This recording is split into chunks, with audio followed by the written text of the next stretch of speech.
Saúde, o maior patrimônio. Quem ama, cuida e faz escolhas por acolhimento, respeito e confiabilidade. Sua confiança é a nossa maior conquista. Laboratório Oswaldo Cruz. A construtora Araújo Simão atua no mercado imobiliário há 22 anos, criando empreendimentos que trazem solidez, seriedade e profissionalismo. A Araújo Simão oferece projetos inteligentes e mão de obra qualificados, proporcionando um preço de venda competitivo e lucrativo. Hoje são mais de 35 obras, atendendo a todo o Vale do Paraíba, Litoral Norte e Sul de Minas. Araújo Simão, Rua Coronel Marcondes de Matos, número 35, Centro de Taubaté. Telefone 3621 4012. Construtora Araújo Simão, excelência em construção.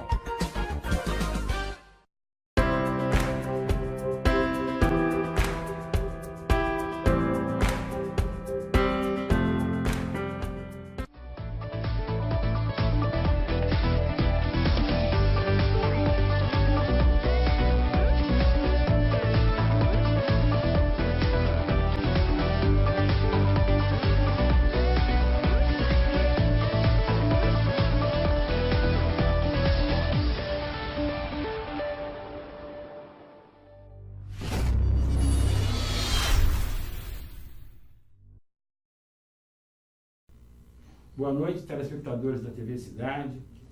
Nesse dia 5 de outubro de 2018, um dia depois do padroeiro de Taubaté, São Francisco de Assis, que foi comemorado no dia de ontem, eu venho fazer o último programa antes da eleição, do dia 7 de abril, e venho muito contente, né?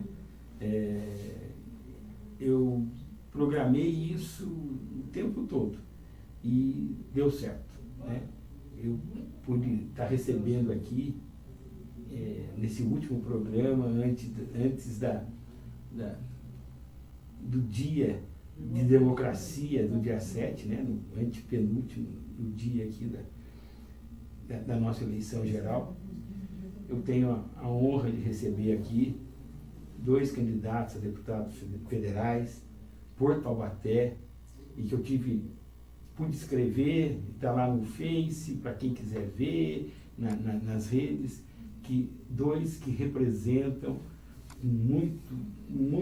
mas com muita força, o trabalhador, a população de Taubaté e região metropolitana do Vale.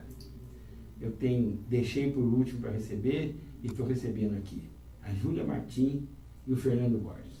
Um pelo PSOL, outro pelo PT, e a gente vai bater um papinho aqui, conversar, eles vão contar o que eles pensam, e eu já fico assim muito contente, porque a divulgação do programa, a quantidade de perguntas, de recados que tem para os 2, já vale o programa. Então, em nome da Araújo Simão, em nome do Laboratório Oswaldo Cruz, da Cantina Gadioli, eu trago o abraço de todos, né? Do Dr. Domingos, lá do Laboratório Oswaldo Cruz, do Carlinhos da Araújo Simão e da Verona do Gadioli, para os 2, e passo para eles aí que os 3 e mais a TV e tudo que ficou de recado, desejando felicidades para os 2 no dia 7. Obrigado por atender o convite nessa hora de campanha, que vocês abrem mão para vir conversar comigo. Obrigado. Imagina, é um prazer estar aqui sempre, Chico. Te vem faz tempo, né, acompanhando, trazendo vários debates, mesmo antes do processo eleitoral. E aí chegar aqui nessas vésperas de eleição e ter esse espaço, mais uma vez mostra o comprometimento da TV Cidade com a democracia, com a liberdade de expressão, né, e com a pluralidade de ideias. Fernando, eu vou começar, antes de fazer qualquer pergunta e antes de escutar vocês, né, eu escolhi 2 recados que eu tenho aqui, que eu vou passar para vocês. E que eu achei assim muito legal da divulgação, e eu acho que ficou assim muito bom. Então, só um minutinho, eu faço questão de ler na íntegra, porque primeiro, são pessoas da mais alta que é muito forte. Chico, será uma ótima entrevista, caro Chico. Júlia é ótima. Sou admirador dela, mesmo não sendo petista. Ela pode ir longe na política. Herdou muitas qualidades do saudoso pai, especialmente o caráter. O ex-prefeito Antônio Mário. O Antônio Mário conheceu meu pai, né? Foram contemporâneos na vida política ali num período que meu pai ainda era vivo antes. Meu pai faleceu em 2004. Então acho que foi na eleição de 2002 para 2003. A gente estava... eu ainda era muito menina, né? Eu estava com 14 anos, mas eu ficava ali acompanhando. Então, acabei... Aí depois, quando eu me formei como jornalista, tive a oportunidade de entrevistar o Antônio Mário, né? Eu acho que na época ele estava como vereador e tal. Então, entrevistei. E a gente acabou se encontrando em vários momentos da vida política, assim. E eu sempre vejo ele acompanhando na internet e tal. Feliz com a mensagem e mostra que é um período de transição geracional da política, onde existe um apoio das pessoas que fizeram parte da história da política de Taubaté, mas mostrando que existe uma chance de que exista essa renovação, de que novos quadros também ganhem espaços aqui na cidade, né? O Fernando veio aqui do Dr. Paulo. O Paulinho, que foi funcionário da CETEP, lá, trabalhou comigo muitos anos lá. E hoje ele está tocando a banca de advogados dele, né? E fala, Chico, tudo bem? Com certeza estarei assistindo o seu programa, um ótimo programa, um forte abraço. Faço questão de declarar aí que ele não esquece do Fernando na campanha para prefeito. Quando você colocou uma campanha histórica, né? Que... Lembrar que essa campanha, a intervenção do PSOL nessa campanha significou o candidato tocando em terceiro lugar. Eu acho que é a nossa contribuição, entra mesmo para a história da política municipal, né? O candidato tocando teve muita dificuldade para enfrentar a gente no debate, teve que responder várias situações aí da vida particular e da vida política da família dele, né? Eu acho que é isso que ele se refere. Acho que é importante, e é importante que as pessoas lembrem disso mesmo, né? Que essas famílias, elas não são as únicas capazes de poder governar essa cidade, né? Existe muita gente capaz, o povo tem que ter vez, e nós precisamos entregar, né, a administração dessa cidade para pessoas que têm a sensibilidade social mais aflorada do que esses atuais gestores que estão aí. Bom, eu escolhi essas duas, né, no meio de várias. A divulgação, eu acho que eu até mandei um bilhetinho, uma mensagem para vocês, acho que vocês devem ter visto. Só no WhatsApp, a mensagem de vocês, a divulgação, foi para 2.500 pessoas hoje. Bacana. Tá certo? Então, tem vários recados, mas daí se a gente ficar sem recados, a gente acaba não conversando. Quem quiser deixar esses recados depois na nossa página, né, Fernando? Nos nossos WhatsApps. Também estão lá no Facebook. Ajudar a divulgar, né? Eu escolhi os dois na carta, e daí todos os outros que escreveram aqui ficam representados. Como é que vocês estão sentindo a campanha? Eu acho que nunca Taubaté teve uma campanha, tantos candidatos como desta vez, né? Como é que vocês estão sentindo isso no dia a dia, no momento de vocês, na rua, na entrevista, na abordagem, nas reuniões? Vamos lá? Vamos lá. Então, é importante destacar, né, algumas candidaturas aqui na cidade, né? Por exemplo, o prefeito, ele adotou uma estratégia de apoiar muitas candidaturas para deputado estadual, né? Por que o prefeito faz isso? Na verdade, ele quer destruir o mandato de deputado estadual que tem na cidade. Eu acho isso um desserviço, né, para a campanha.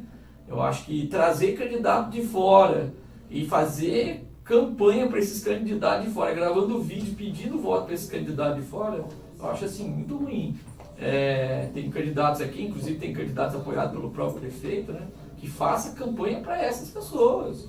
Eu acho assim que é tranquilo para a gente fazer dobra e pedir voto a Júlia Puneder ou para o Toninho, é tranquilo isso, Mas o que não pode é um prefeito, um gestor da cidade, você entendeu? Fazer uma campanha de destruição das lideranças políticas dessa cidade. Acho muito ruim isso, né? Isso não contribui, né? Não tem muitos candidatos mesmo, né? Alguns candidatos que não têm identidade nenhuma com a população, né? Você vê candidatos que pagam várias pessoas, né? Que não tem militantes, que pagam várias pessoas para ir para a rua. Hoje eu tive um episódio assim bem interessante, né? Tava eu e mais 2 militantes aí na Bispo Rodovalho, né? Passou uma pessoa que trabalhava para um desses candidatos e falou assim para ele: você é bobo, você não entrega todo esse panfleto não, entrega uma meia dúzia e joga o resto fora. Então a campanha é muito isso. Tem muitas pessoas sendo pagas para fazer campanha, mas as pessoas não têm identidade, não têm militância, não sabem qual é a importância de uma candidatura como, por exemplo, a da Júlia,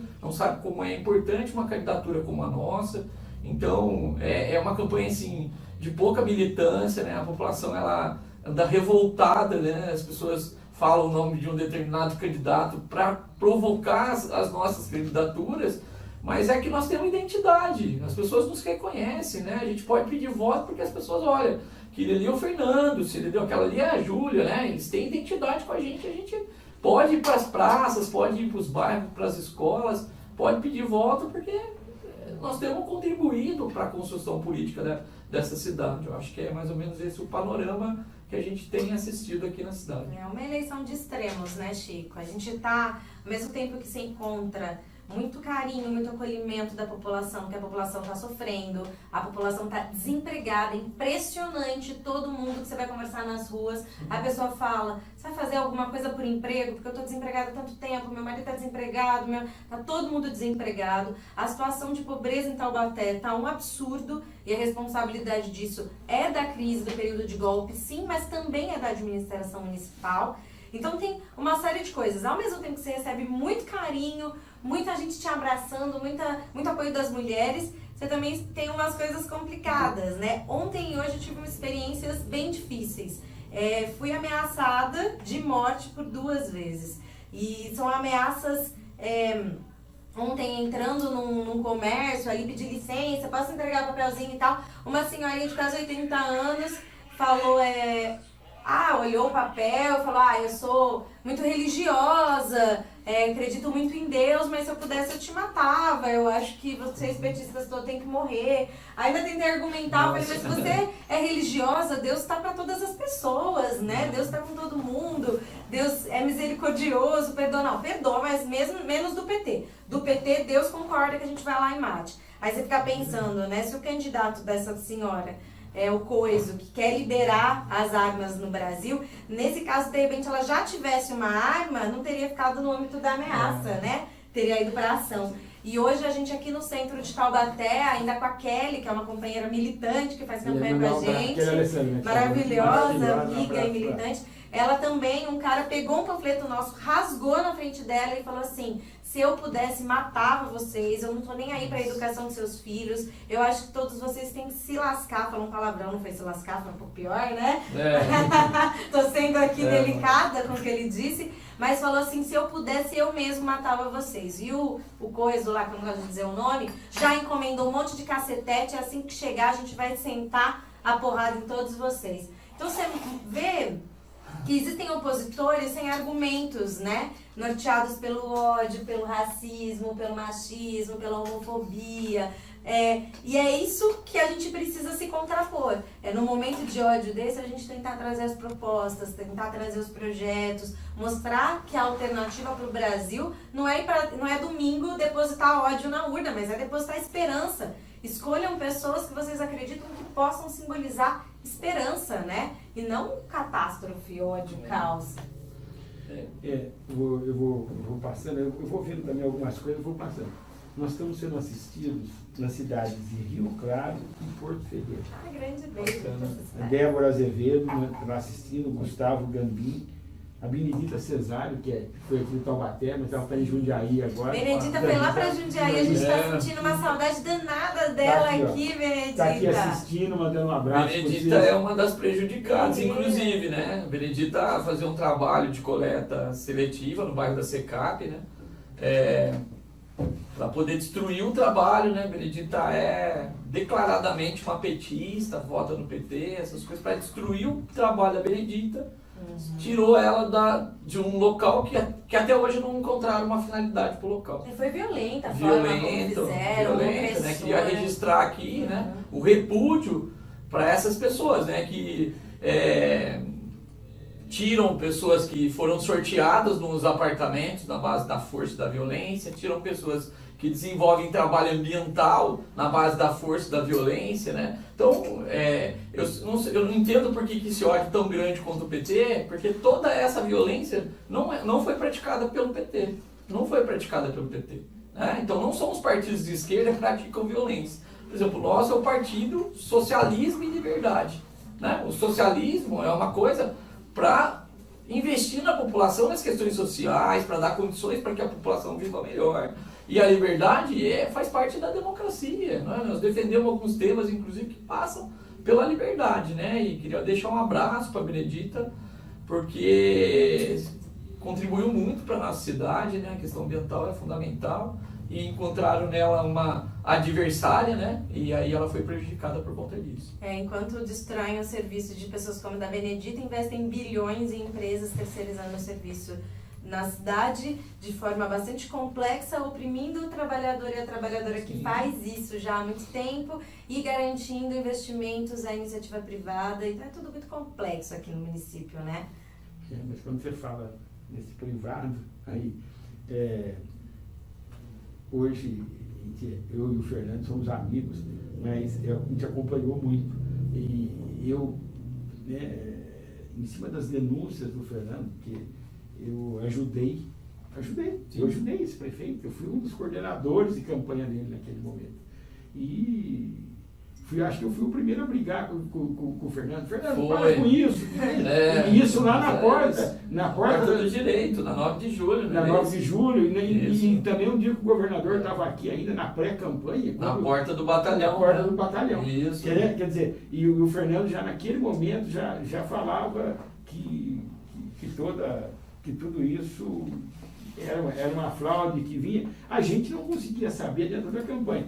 Depois a gente foi juntando as coisas, né? Quando as coisas foram vindo e foram ficando, toda quinta-feira o nego sumia, você entendeu? Você podia marcar, sei lá, a entrevista que fosse, a reunião que fosse com 1000 pessoas, com uma pessoa, quinta-feira era o dia que o cara viajava, entendeu? Viajava porque vinha com as mochilas. Entendeu? Era um problema seríssimo, né? A Benedita Sá está deixando um abraço para vocês dois, agradecendo aí as palavras.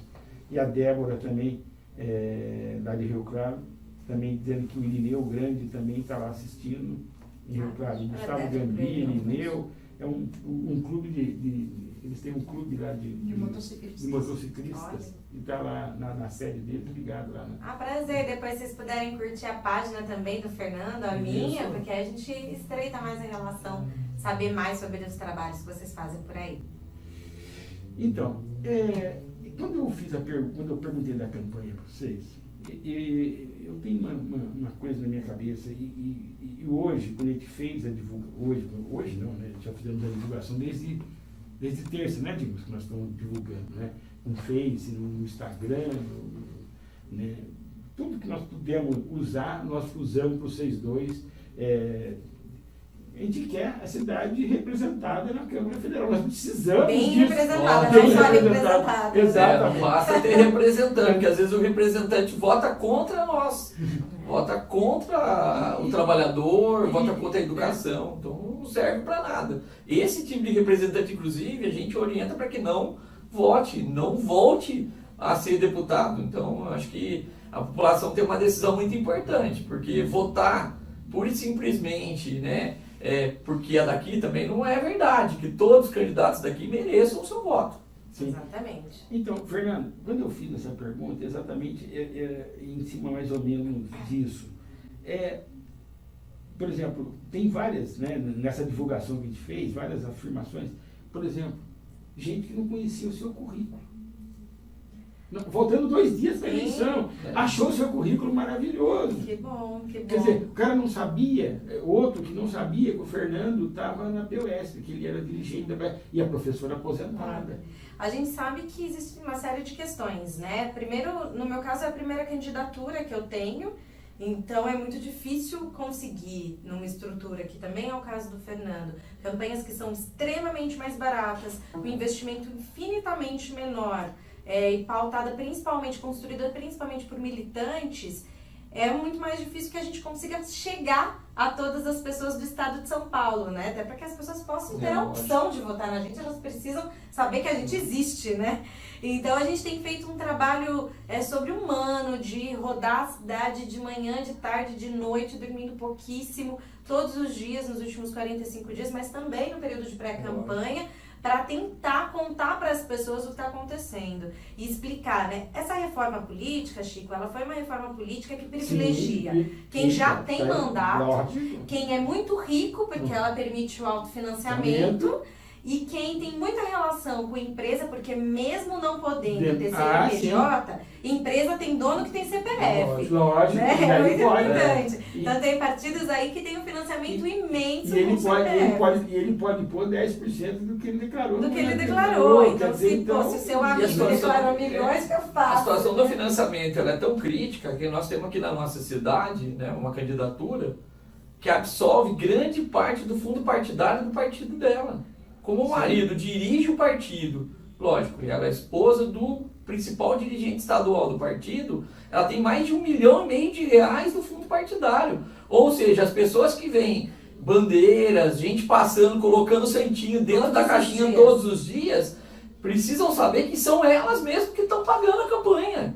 Aquele material que é colocado na sua caixinha de correio é você que está pagando R$1,5 milhão de fundo partidário. Sabe quanto custa a minha campanha, por exemplo? A minha campanha custa menos de R$10 mil. Então, isso significa a desproporcionalidade da disputa. Né? E mesmo assim, né, a credibilidade nossa, as ações que a gente tem feito, né? A Júlia fez ações no Sente, fez várias ações junto com a população, isso dá pra gente uma credibilidade que esse R$1,5 milhão não compra. Não adianta sair colocando panfleto, enchendo as caixinhas de correio de panfleto, que a população não confia mais nesse tipo de político. E nós vamos ter uma grande reviravolta nessa eleição. Muitas mulheres vão ser eleitas, né? Queria dizer aqui que o ato realizado na Praça Santa Terezinha foi um ato extremamente importante para dizer que a consciência existe, as mulheres são muito conscientes na hora de escolher seus candidatos. Nós esperamos que a bancada de mulheres ela cresça muito. Isso vai significar o quê? Isso vai significar uma mudança de atitude na Câmara dos Deputados. Né? Nós temos mulheres formidáveis, mas elas são numa quantidade muito pequena, como por exemplo Luiz Erondina, como por exemplo, né, a Pietá, você entendeu? São pessoas de maior valor, mas a quantidade de mulheres que representa na Câmara dos Deputados são pequena. E essa eleição vai determinar uma inversão desses valores. Eu acho que companheiros como a Júlia, outros companheiros que são candidatas, têm plenamente condições de ocupar esse espaço. A companheira Sâmia do meu partido, todas essas mulheres têm condições e capacidade de ocupar esse espaço. Eu sei, mas eu tenho certeza, se Deus quiser, que vocês vão chegar. E eu vou dar uma sugestão. Eu estudei muito, né? Eu fiquei vendo muito as postagens, as respostas. Então, eu senti uma coisa, eu posso estar errado. Nós estamos discutindo, né, a eleição presidencial e, quando muito, a eleição de governador. A de senador, deputado federal e deputado estadual está ficando assim, né? Vamos dizer, sábado eu decido, ou domingo de manhã eu vejo o que vai acontecer. Eu acho, não sei, eu tenho sentido que a de governador está ainda pior do que a de deputado. Sim, mas daí, em São Paulo, é um problema sério, sabe por quê? Porque daí é o seguinte, porque nós não temos opção, né? As opções de governador em São Paulo é a pior possível, né? Você pega 3 opções em 5, tem 5 candidaturas, não é isso? Mais, né? 6, né? São 7. Tem os menorzinhos. Mas, quer dizer, mas 3 saem do mesmo lugar. A do Márcio, a do Scaff, A do Dória saiu do mesmo balaio, do mesmo representa o mesmo da mesma projeto, sala. né? Representa o mesmo projeto. Então, eu acho assim, o Brasil, né, alguns anos atrás, fez o plebiscito, optou pelo presidencialismo, só que nós vivemos um regime misto, né? E a gente não vive a plenitude do presidencialismo. Nós temos um presidencialismo legislativo, né? Comandado pelo Eduardo Cunha, né? Comandado quer dizer, então, será que não seria, eu queria a opinião de vocês, por exemplo, a eleição para deputado federal e estadual, por exemplo, em vez de ser 7 de outubro, ela fosse 7 de novembro, daqui a um mês. Será que não conseguia se discutir mais, apresentar, vocês teriam um tempo, vocês dividem o tempo com o governador, vocês dividem o tempo com o presidente, o que sobra para vocês? Tipo Enéas, né? Estou aqui, boa noite, meu nome é Júlia.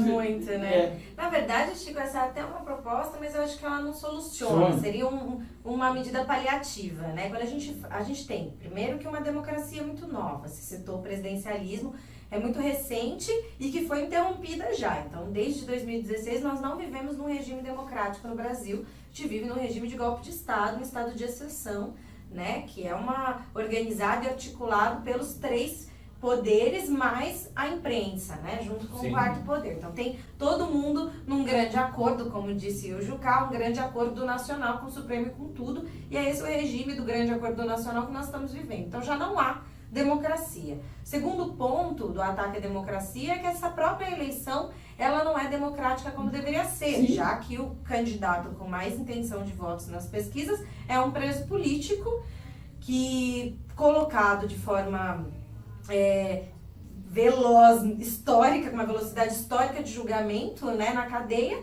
com a clara intenção não de julgar qualquer que fosse o crime, mas de impedir a disputa.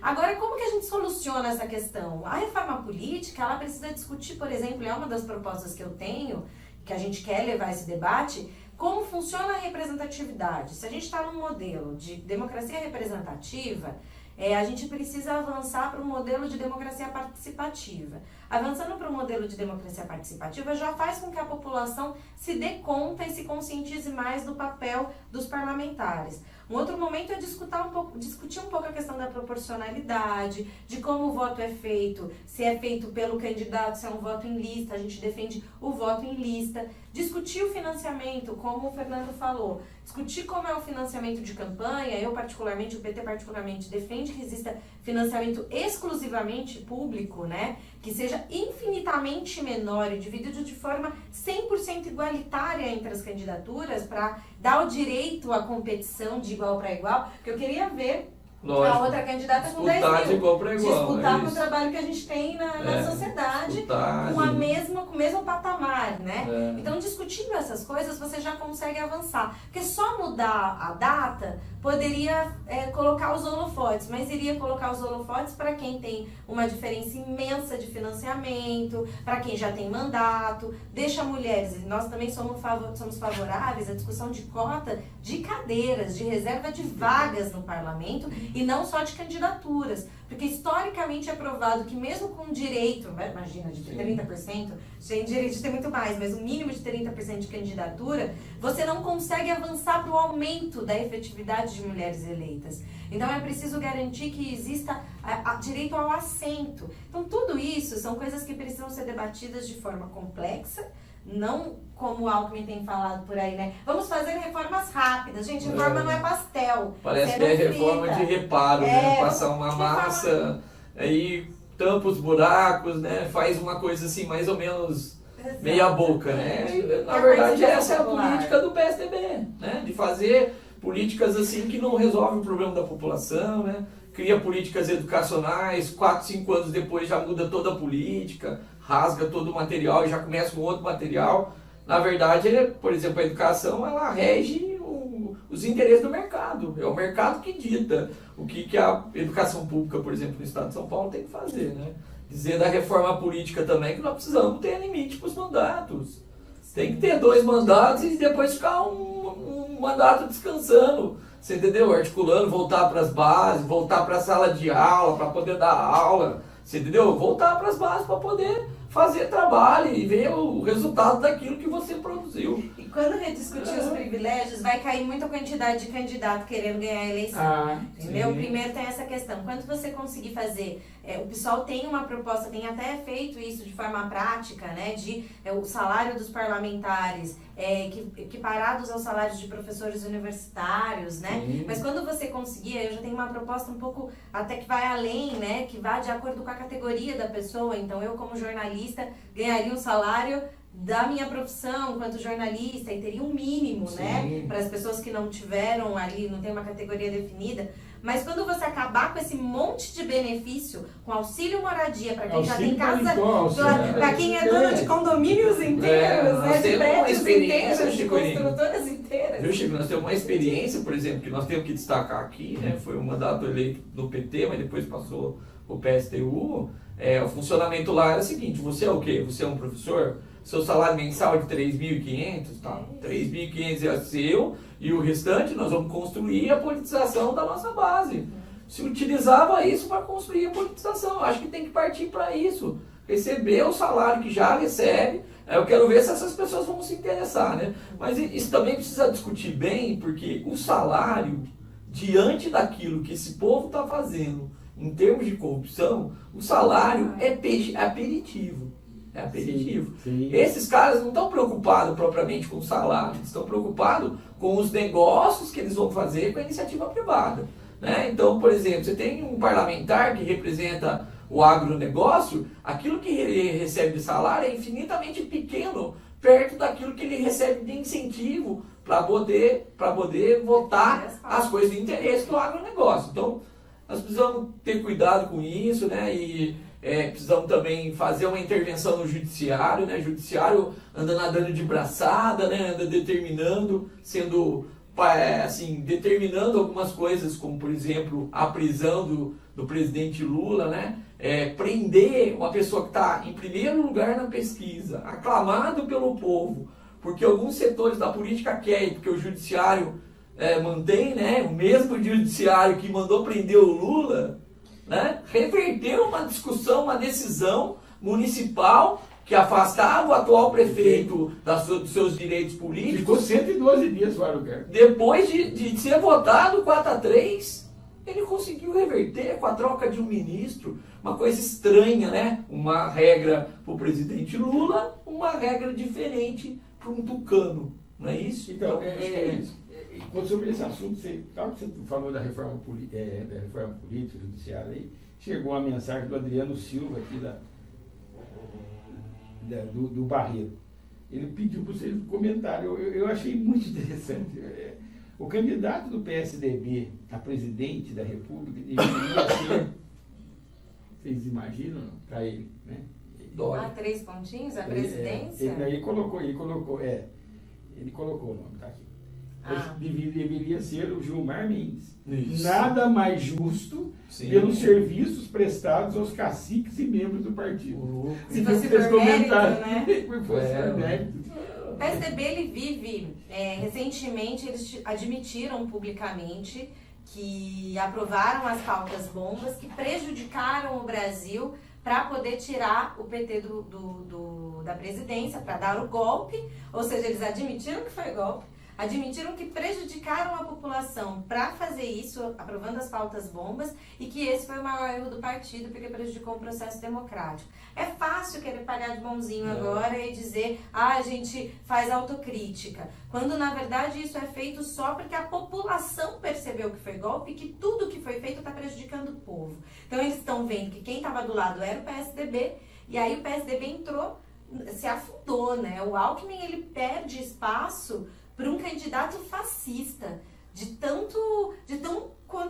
como eles se queimaram diante desses processos, de como tudo isso reverteu muito negativamente para a legenda do partido, que sempre foi um partido que entregava direitos da população, sempre foi um partido que entrega as riquezas do povo brasileiro para o capital estrangeiro a preço de banana, sempre foi um partido com uma política, aí o Fernando pode dizer melhor do que ninguém, educacional das piores do mundo. Então a gente precisa discutir, né? E a gente nunca escuta falar, mas a Petrobras começou, eles falam da Petrobras hoje, fala, mas ninguém fala que a Petrobras começou a ser destruída, arrebentada pelo senhor Davi Gilberstein, primeiro presidente da ANP, da Agência Nacional de Petróleo, que é genro do Fernando Henrique, nomeado por ele naquele momento, lá atrás. Agora, Chico, você tem dúvida, por exemplo, que um dos grandes articuladores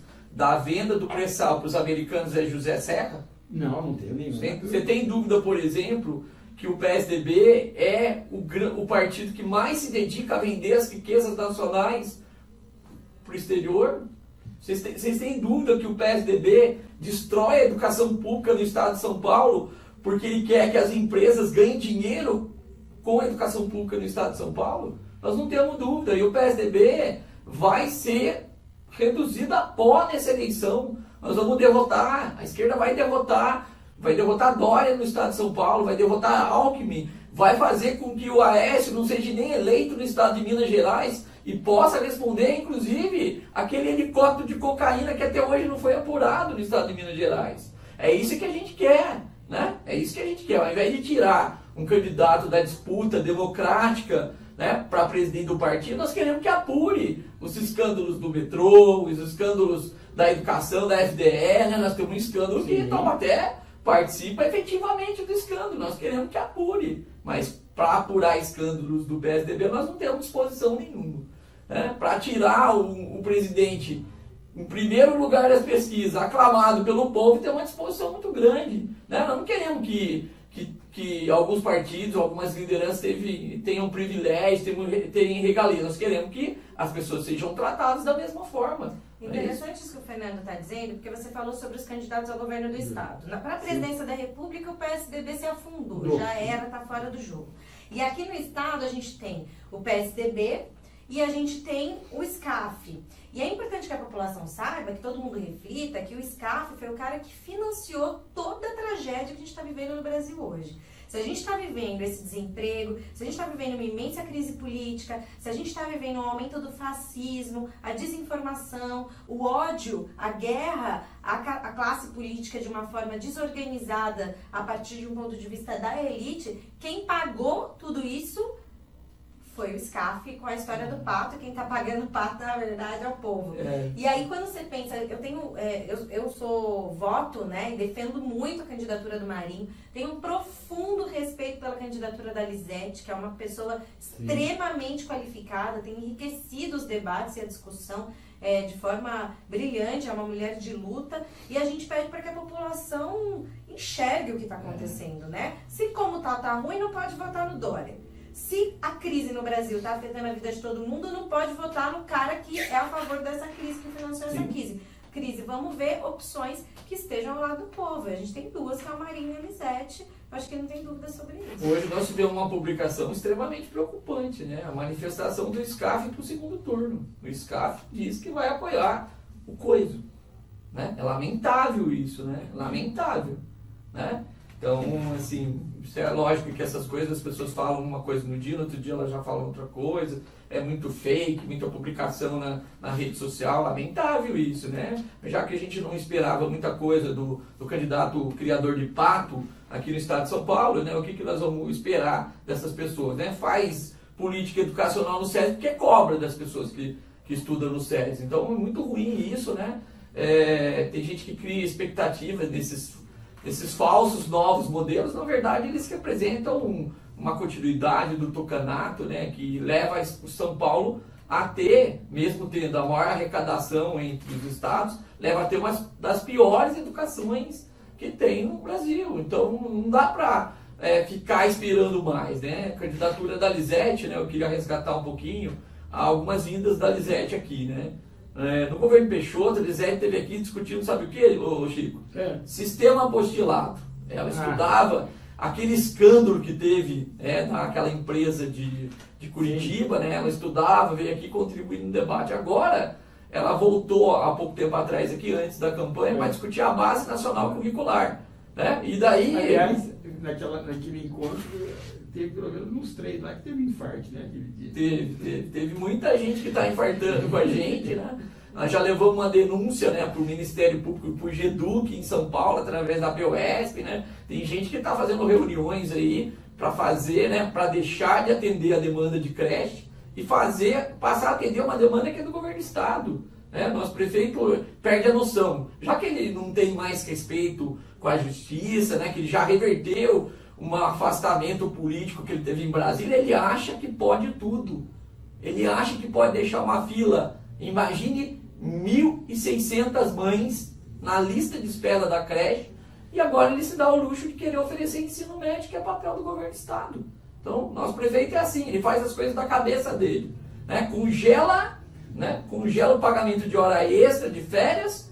Mas dá férias para sogra. Sogra, sei lá o que ela é. Né? Então, uma coisa muito contraditória. Né? Mas isso faz parte, sabe o que eu penso? Isso tudo, quem fortaleceu isso tudo foi o golpe. Né? Foi a aprovação da reforma trabalhista.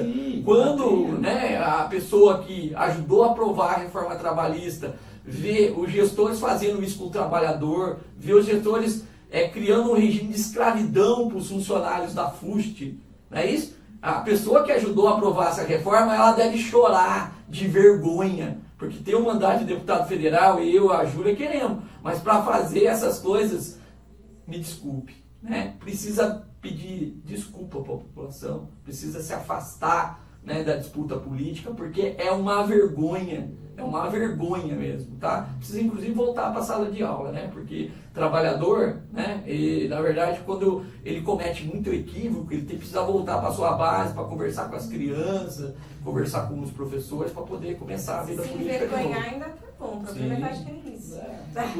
Falando da POS aí, a Maria Aparecida, que dá aula na rede estadual, Sim. e está dizendo que é sócia da POS, que acompanha o seu trabalho lá e está te dando os parabéns. Então, queria dizer, né, que a POS é um instrumento de luta, né, dizer para os professores da rede estadual que nós não entregamos para o prefeito da cidade, não, o ensino médio, nós estamos lutando, né, os companheiros que estão lá, o companheiro Silvio, o companheiro Bernadette, nós vamos lutar com todas as nossas forças. E esse mandato, que pode ser meu para deputado federal ou pode ser da Júlia, serve exatamente para isso. Né? Porque se o governo de esquerda ganhar a eleição federal, se um de nós formos eleitos, sabe o que vai acontecer? O poder de enfrentamento desses absurdos que acontecem aqui em Taubaté vai aumentar. E esses caras não vão fazer com o trabalhador e com as pessoas aquilo que eles têm feito atualmente. Vocês podem ter certeza que qualquer um dos dois mandatos aqui vai se instrumentalizar para poder, inclusive, ter um advogado, para levar para o Ministério Público, para levar para a Defensoria e dizer o seguinte: aqui não, filho, aqui é... Júlia, Fernando, o prefeito já começou a demitir concursado. Sim.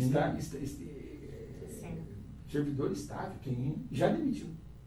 É que existe uma lógica colocada pelo atual prefeito de desrespeito ao trabalhador, ao servidor, que, enfim, é desumano, né? Eu acho que a gente pode usar a palavra desumano porque vai muito além do que só um projeto de governo, né? Vai por uma pessoa que não tem humanidade. O que acontece para quem trabalha na prefeitura? Uma política de ameaça. As pessoas que trabalham na prefeitura ficam assim: olha, Júlia, eu quero votar, eu vou votar em você, mas eu não posso falar, porque eu temo pelo que pode acontecer comigo, porque é uma política de faca no pescoço, né? As pessoas ligam para mim, para o Dimas, para a TV, conta. Ó, está acontecendo isso, dá todos os detalhes. Me segura o meu nome aí. Isso. Nós precisamos aprender que esse debate não é só um debate técnico.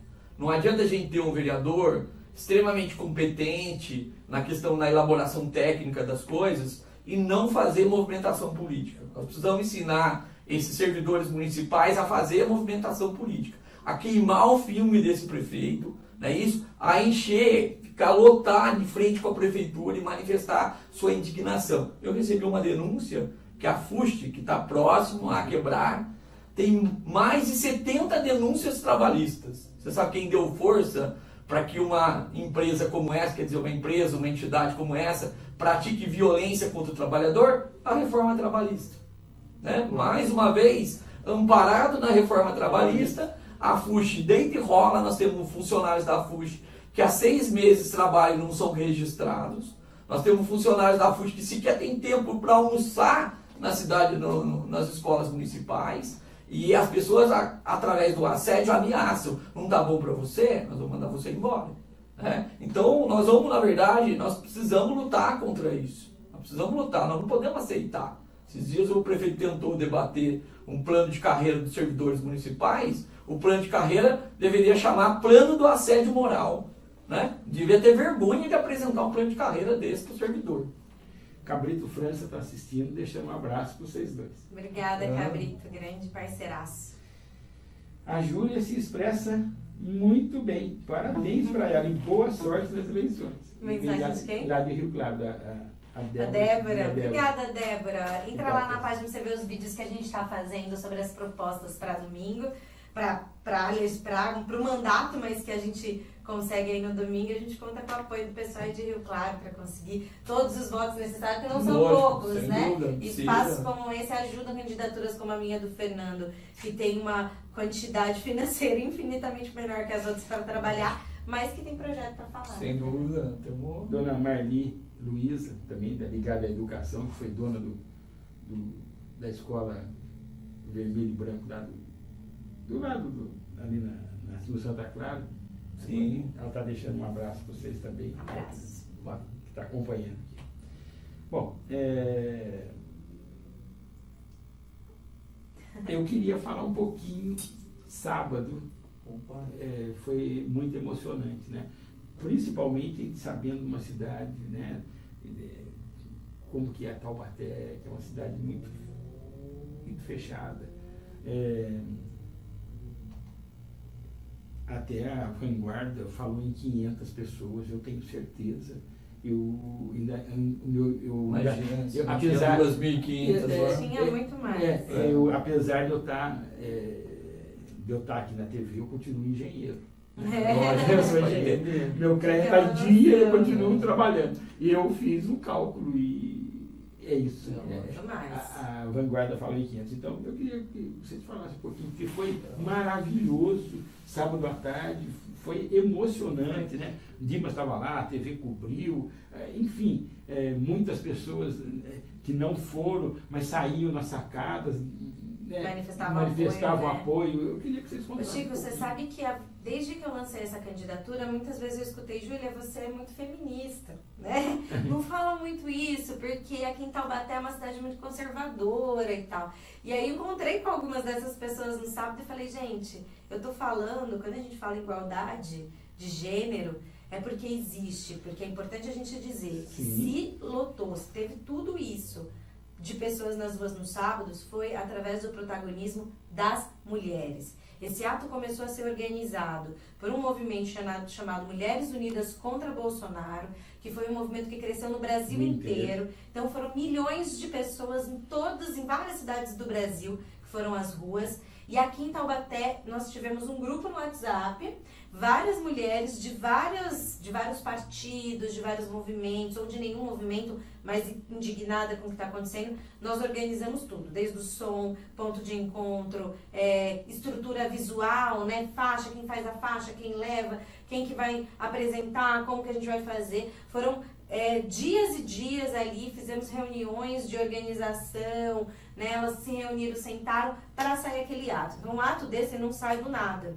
E o protagonismo das mulheres em lançar o movimento, é um movimento nacional do Ele Não, que convidou toda a sociedade a participar. Os homens foram muito bem-vindos num ato como esse, um ato pacífico, um ato politizado, um ato democrático, um ato que tinha as indígenas de Ubatuba, um ato que tinha os quilombolas de Ubatuba, um ato que tinha o MST, um ato que era representado por falas até de donas de casa, domésticas, professoras e professores, jovens, mulheres lésbicas. Então tinha um ato extremamente representativo, não tinham qualquer 2.500 pessoas na rua. Estava muito jovens, muito jovens. Muito. Isso mostra que Taubaté tem sim um imenso espaço para resistir ao conservadorismo que as pessoas querem colocar como sendo um fato.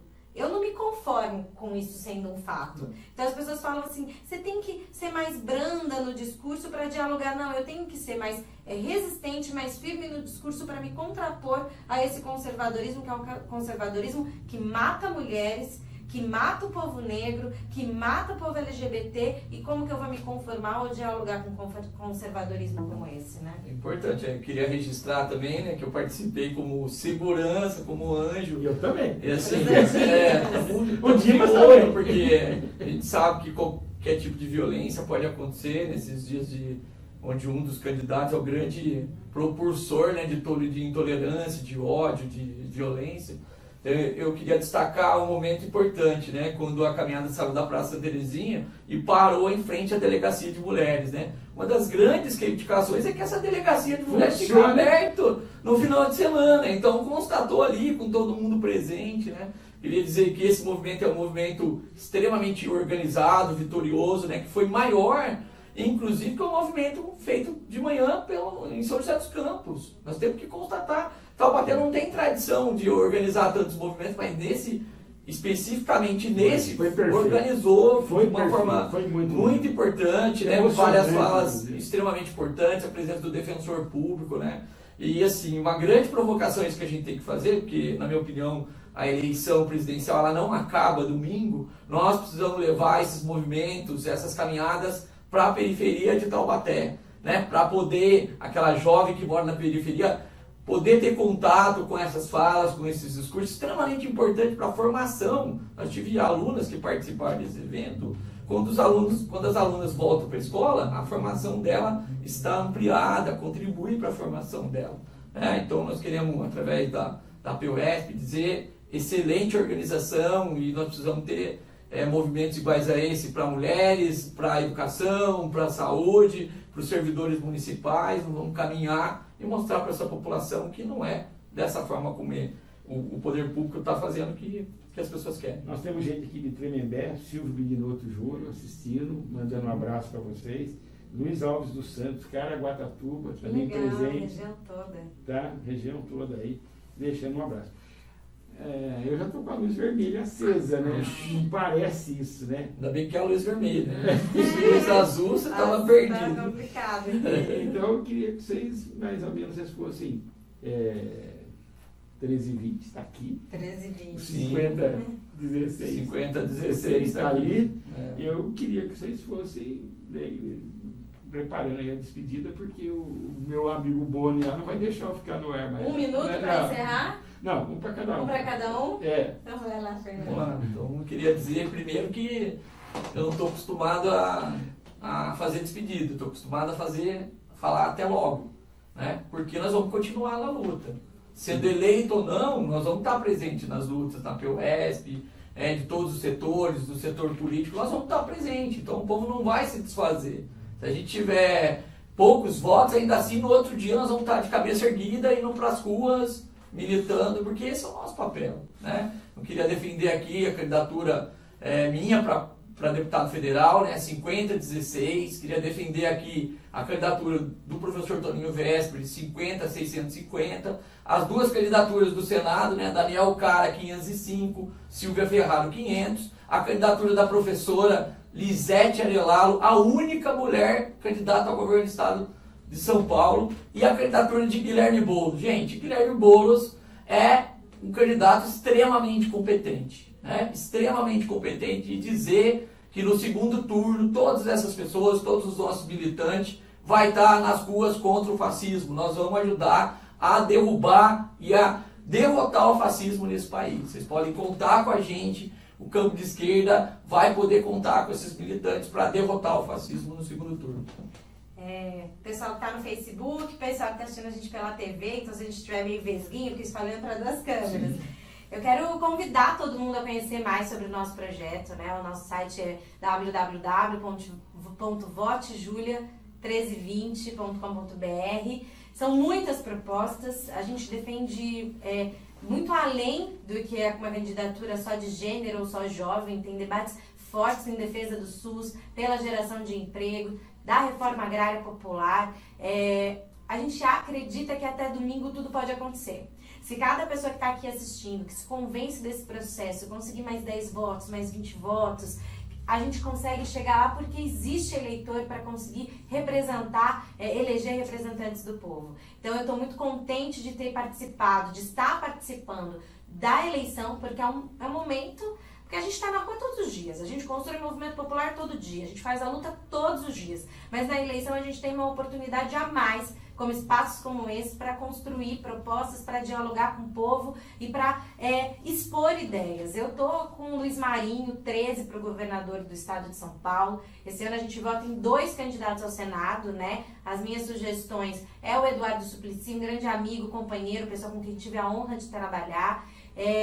Gilmar Tato, 132, o Suplicy é 131, Gilmar é 132, e a gente pede para a população votar em Fernando Haddad para a presidência da República. O Haddad é o candidato que, mais do que representar o retorno da democracia brasileira, representa a possibilidade da gente combater o fascismo e as candidaturas que pregam o ódio. Então a gente quer trazer para o parlamento uma oportunidade de Taubaté ter a representatividade de uma mulher, mas de uma mulher que esteja do lado do povo e que não vota contra os interesses do povo brasileiro. Júlia 1320, obrigada, Chico, obrigada pelo espaço. Fernando 5016, Júlia 1320, a maioria das pessoas estão colocando o voto no Facebook, eu tenho a oportunidade de poder colocar aqui na TV. Estou até de vermelho, né? Então não precisa falar muito. Eu quero desejar muita sorte para vocês dois, e a cidade, a região precisa de pessoas que nem vocês dois. Inclusive vocês estão convidados para participar domingo, né? Um está vindo com o Pedro, né? Acho que o Pedro não me convidou, a gente está negociando, porque domingo é um dia difícil, né? O Fernando também está vindo, o Salvador também já confirmou comigo. Então a gente vai ter um domingo de democracia também aqui. Vai começar com o Gil durante as 11 da manhã, continua com o André na parte da tarde, às 3 horas, depois comigo das 5 até as 8, e eu vou estar recebendo vocês aí, se Deus quiser, muito feliz. Viu, Chico? Para aproveitar a oportunidade, né, convidar a Júlia, você, toda a equipe da TV Cidade, nosso amigo. Nós vamos fazer um grande almoço no Dia dos Professores, né? Nós vamos fazer no dia 21 de outubro, né? Lá no Monarch Hall. Todos estão convidados, né? Tem convites lá na PUESP, para os sócios, tem convite para os não sócios, está todo mundo convidado. É uma grande festa, inclusive, que a gente pretende, durante esse almoço, fazer a discussão do quanto é importante derrotar o projeto do fascismo. E amanhã também tem alguma coisa sua à noite? Tem um sarau, né? Que na verdade é o Nicodemos, é o Luiz Antônio. Que nós vamos reunir para tomar uma cerveja, fazer uma poesia. Lá no Casé. Cada um leva. A partir das 8 amanhã? Isso, a partir então das 8. Então tá bom, vamos lá amanhã à noite. E 9 horas da manhã, eu tô na praça do Epaminondas. Quem tiver interesse de conhecer a gente pessoalmente, conversar pessoalmente, vai ser um prazer. Um abraço a todos de casa, obrigado e até a semana que vem. E um bom domingo de democracia para nós todos.